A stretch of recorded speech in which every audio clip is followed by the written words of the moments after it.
Talking to Matt Ryan, the MVP of the NFL, here on 680 and 93.7 FM. Have you had a chance to watch the game? You know, I watched it the day after. I watched it 2 days after. You kind of want to be able to deal with it. You know, this stuff happens in sports, but it's all about how you respond to these situations. And I think that's life in general, right? Sometimes ugly stuff happens to you, and it's all about how you bounce back. For some, adversity can be an anchor that pulls them down. For others, it can be a stepping stone, lifting them to greater heights.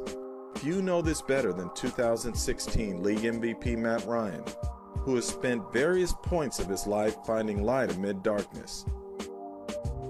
Beginning with one horrific day in 2001, when he was a sophomore in high school. I was dispatched to an accident in the afternoon that involved a truck and a small car. I got on location within 3 minutes of dispatch. It was a very, very violent accident.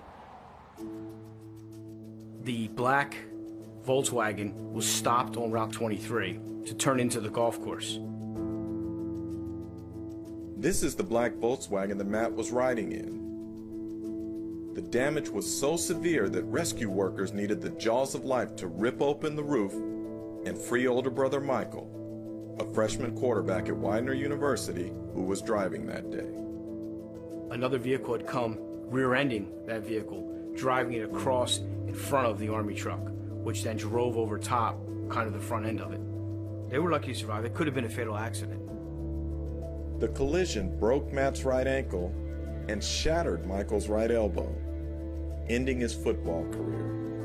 To this day, the Ryan family does not publicly discuss the accident. Emotionally and mentally, that played on Matt's mind. There might have been a little guilt in his mind about why Michael and not me. You know, it really took Michael. Michael said, "Hey Matt, you gotta let this go. You gotta go have fun, man. Go play and do the things that you do. I'm gonna be fine." I think that was a relief for Matt to hear his brother say that to him. Those words freed Ryan to move past the accident. From there, he flourished in his final 2 seasons for William Penn Charter School. Numerous colleges expressed interest in him, but only a limited number offered a Division I scholarship. He wouldn't have had the numbers that would have jumped out at people. His arm strength and his footwork was as good as anybody's I've ever coached. You might not have been able to see the potential that Matt had at the time. I was probably about 40 pounds lighter than I am now. So, and I'm not by any stretch of the imagination that big at this point. You know, played at a small high school where, you know, we threw the ball when we threw it. We threw it pretty well, but we didn't throw it a lot. You know, I ended up where I should be. That place was Boston College, where playing time didn't come immediately. You know, honestly, I needed time to develop, but I also needed time to let that fire kind of build. I think those situations that you have, not being heavily recruited, sitting on the bench, I think all those things help build up who you are. Ryan would go on to lead the Eagles to 3 bowl victories and as a senior, earn All-American honors. Ryan's in the shotgun from the 24. He drops the throw.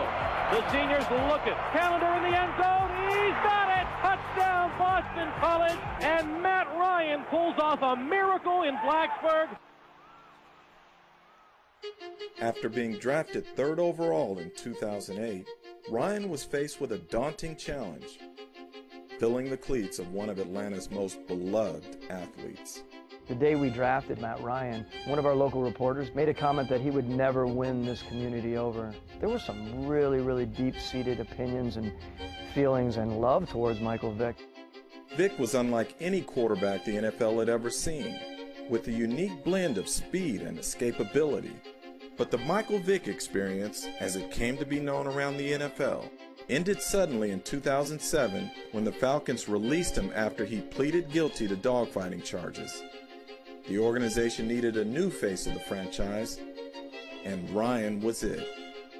What led you to believe that Matt was the guy mentally who could handle that? He seemed like he was very direct and very resolute and very focused on the idea that he was going to have a challenge in front of him. I don't think I realized how big of a deal it was at the beginning, for sure. Being a little bit naive when you're young probably helped. It wasn't trying to be better than Mike or anything like that. It was just, I always felt like if I could do my best and do my job at the highest level, you know, our fans and the people in the city would buy in. Ryan made it easy for them to get on board, leading the Falcons to the playoffs in 4 of his first 5 seasons. But turbulence followed. The Falcons failed to reach the playoffs from 2013 to 2015, and as recently as 2 years ago, Ryan threw an NFC high 16 interceptions. People were saying, we should cut him, we should trade him. Let's figure out how we can find someone else because he's just not getting it done. The following season, Ryan answered his critics, passing for a career-high 38 touchdowns, earning league MVP honors, and leading the Falcons to the Super Bowl. Matt, have you ever had self-doubt? I think everybody at certain times you deal with different levels of self-doubt. And I don't always view it that way. I think the competitor in me kind of views it as varying levels of confidence as opposed to viewing the negative side of it. I think confidence has been higher at certain times than it was at others. But I think everybody, you know, deep down inside at certain times have dealt with that. For some, the biggest collapse in Super Bowl history might be an anchor. But for Matt Ryan, history shows it could be another stepping stone. I think the further you go, the more painful it is. But I'm not one of those people that would say, you know, it's better to not ever have been there than it is to have been there and lost. No way. You want to be there. You want to have that opportunity to do it. I'm not afraid to fail on that stage. Let's get there and let's see if we can get it done.